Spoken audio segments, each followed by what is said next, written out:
In today's math lesson, we're going to graph a two-variable linear inequality. In this particular chart, we see the four inequality symbols. The two symbols here on the top both represent the greater than relationships, where the first one here on the left is strictly greater than, and the second one here on the right is greater than or equal to. These bottom two symbols represent the less than relationship, where the one here on the left is strictly less than, and the one on the right is less than or equal to. What does that mean for us with our shading? Well, things that are greater than tell us that we are going to shade above the given line. If you have a vertical line, an X inequality, that means you will shade to the right where the positive values are. As a result, you can conclude pretty quickly that less than inequality symbols mean that you are going to shade below the line. So that's pretty nice that these are symbols that make sense. The greater thans you shade up above where the greater than things are, the positive values. The less than symbols you're going to shade below where the smaller, the negative values are. Now let's talk about the two different types of lines, because we have a greater than and a less than in comparison to a greater than or equal to and a less than or equal to.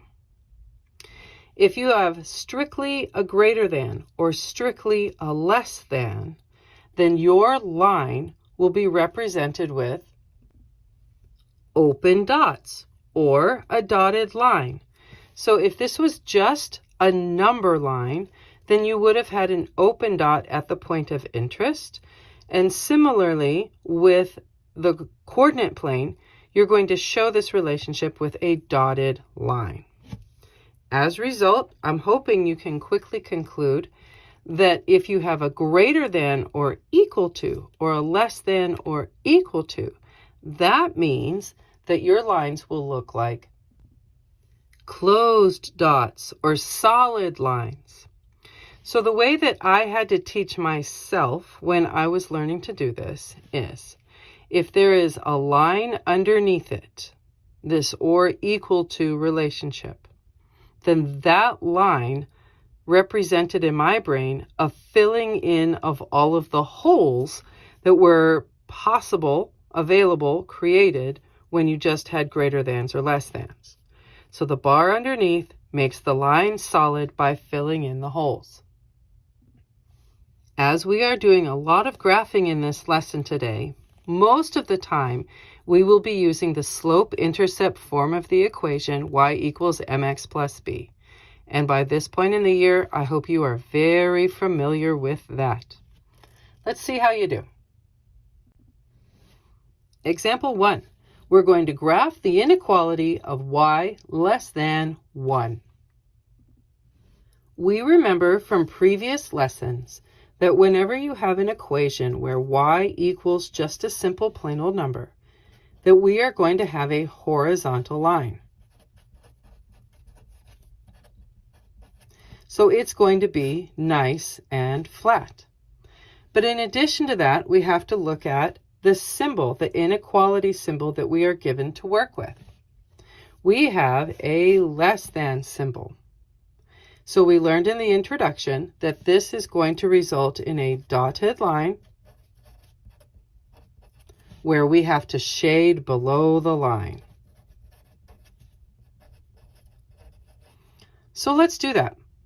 Our horizontal line is going to cross through the y-axis at the given value of 1. Our y-intercept is 1. And now we know that since our line is a dotted line, after we put a second and possibly a third point on our coordinate plane to help us graph, Let's bring out our straight edge and just make a nice little dotted line. It doesn't have to be anything specific, like specific locations across that horizontal line. It's just dotted as we go. And then we are going to shade below the line because we know it is a less than. And there you go. Example 2. We're going to graph the inequality of x greater than or equal to -6. Remembering from previous lessons that whenever you have x equals a number as your equation, that we are going to have a vertical line. So it is going to be nice and straight up and down there on our graph. But we also have to look at our inequality symbol. So let's do that. We have a greater than or equal to as our symbol. So we know that that means we're going to have a solid line. And because this is a greater than symbol, you would normally shade above. But because this is a vertical line, there isn't an above the line. So for us, that means that we are going to shade in the positive direction.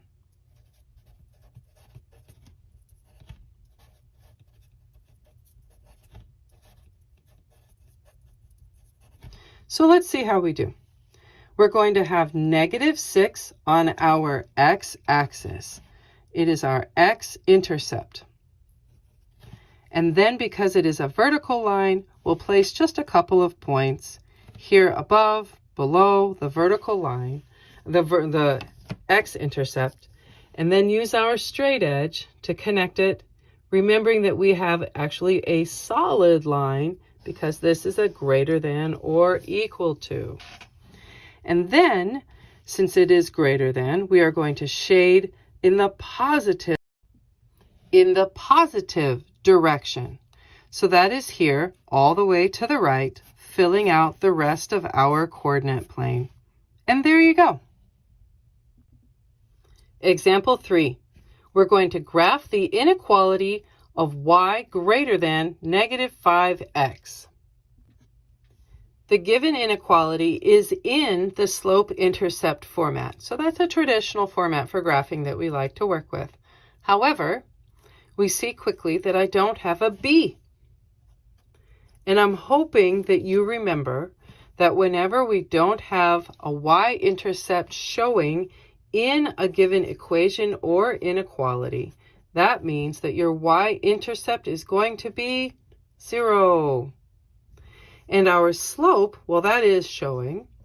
Our slope happens to be that of -5. But I'm also hoping that you remember that slopes need to be a fraction, and if you don't have a fraction, then you can just place a 1 underneath of it. Due to this being a negative slope, we are going to travel down and to the right. Let's look at our inequality symbol. We have a greater than. Since this is strictly a greater than, then we know this will be a dotted line. And because it is greater than, we are going to shade above. Let's go graph. Our y-intercept is 0. So here it is, right there at the origin. And our slope is -5. So we're going to travel down 5 units and to the right 1 unit. And we can do this again until we run out of graph, down 5 to the right 1. Now that we've got 3 points, that makes it really nice and easy to go ahead and bring out our straight edge to connect our points, being mindful that this is going to be a dotted line. So don't just run a straight line through it on autopilot, so to speak. So here's my dotted line, and now I just need to shade. So some people find this a little bit peculiar to think about, so this is my helpful thought. If I place my marker on the dotted line, then I would say, hey, so where is the region of the graph that is above my marker? And I'm hoping you can see that here on the right side is above my marker. You could say drawing arrows upward, that would be above my marker. So some people are able to visually see that very nicely. Others find that very tricky to look at. So I'm hoping that's a tip that helps. And there you go. Example 4. We're going to graph the inequality of y less than or equal to 4x plus 1. This particular inequality is set up very nicely in the slope-intercept form. So let's find out what we've got. Our y-intercept, b, that's 1. And our slope, m, well, that's 4. And our slope is not a fraction visibly at this time, so we place a 1 underneath of it, and we can now have our fraction. And being that it's positive, we know we're going to travel up and to the right.